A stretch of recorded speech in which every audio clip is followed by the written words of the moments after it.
Les grilles étaient immenses. En fer forgé, un peu rouillées, partiellement recouvertes de plantes grimpantes, elles donnaient une vague impression de majesté perdue. Une plaque terrienne y était accrochée, la même que sur tant d'autres bâtiments à l'abandon. Espace de catégorie B, fermé par décret 98-53. Élie s'approcha à pas feutrés, le corps aux aguets. Ne jamais se fier aux apparences. Elle tendit l'oreille, pas un bruit, hormis ceux de la forêt. La jeune fille rajusta la lanière de son sac sur son épaule et colla sa tête contre la grille pour observer ce qui semblait être un parc privé. Les arbres, dénudés à ce stade de l'hiver, affichaient leurs troncs bleutés et leurs branches dépourvues de leur habituel feuillage nacré. La vue était donc particulièrement dégagée. Pourtant, la jeune fille n'y vit aucun bâtiment. Or, d'après le panneau, il devait y en avoir un, et un grand. La catégorie B était réservée aux bâtisses publiques telles que les hôtels, les restaurants, les théâtres ou les salles des fêtes. Elle secoua un peu la grille, sans grand espoir. Celle-ci était évidemment fermée à clé. Son ventre émit un gargouillement atroce et elle baissa la tête. Le grand froid approchait, il lui fallait trouver au plus vite un abri sûr, ainsi que de la nourriture. La nature se montrait bien moins généreuse durant l'hiver, surtout dans cette région de Gauvrienne. Ce n'était pas la première fois qu'Élie se trouvait dans cette situation. La jeune fille vagabondait en effet depuis déjà quelques années. Elle parcourait le continent, marchant le jour, campant la nuit, parfois l'inverse. Mais toujours elle restait en mouvement. Elle n'aimait pas s'attarder trop longtemps au même endroit. Cela finissait chaque fois par lui provoquer des angoisses. L'impression grandissante que les murs se rapprochaient, que la milice allait la débusquer, que de toutes parts l'étau se resserrait autour d'elle. Alors elle remballait ses affaires et repartait.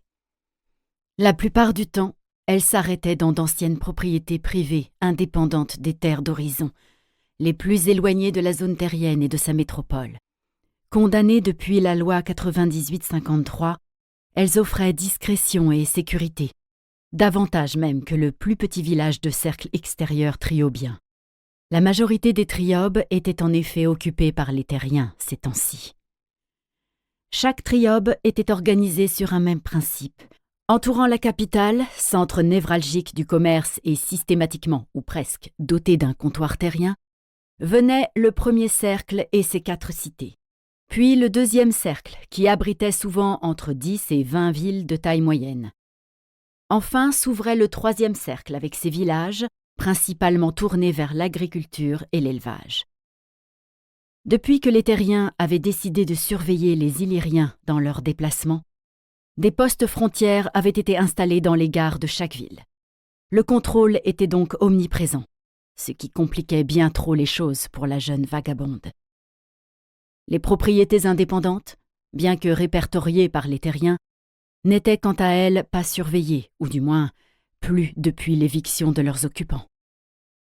Elle avait cependant développé un mode opératoire très strict pour les aborder.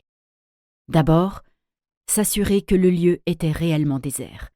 Les gens sont méchants. Ne fais confiance à personne.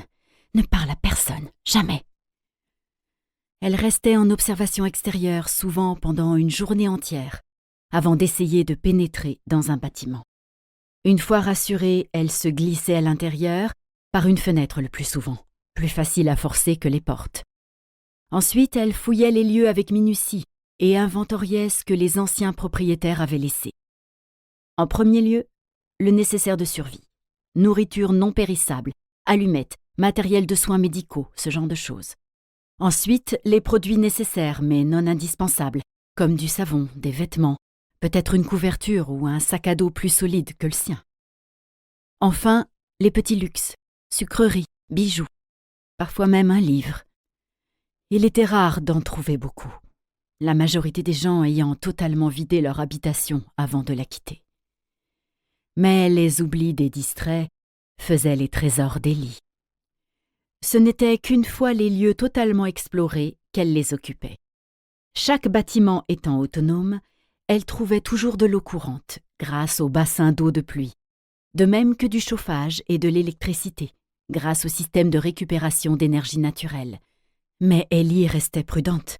Jamais de lumière une fois la nuit tombée. Pour continuer à écouter ce livre audio gratuitement, cliquez sur le lien dans la description et vous pourrez l'écouter en entier sans frais grâce à l'essai de 30 jours d'Audible.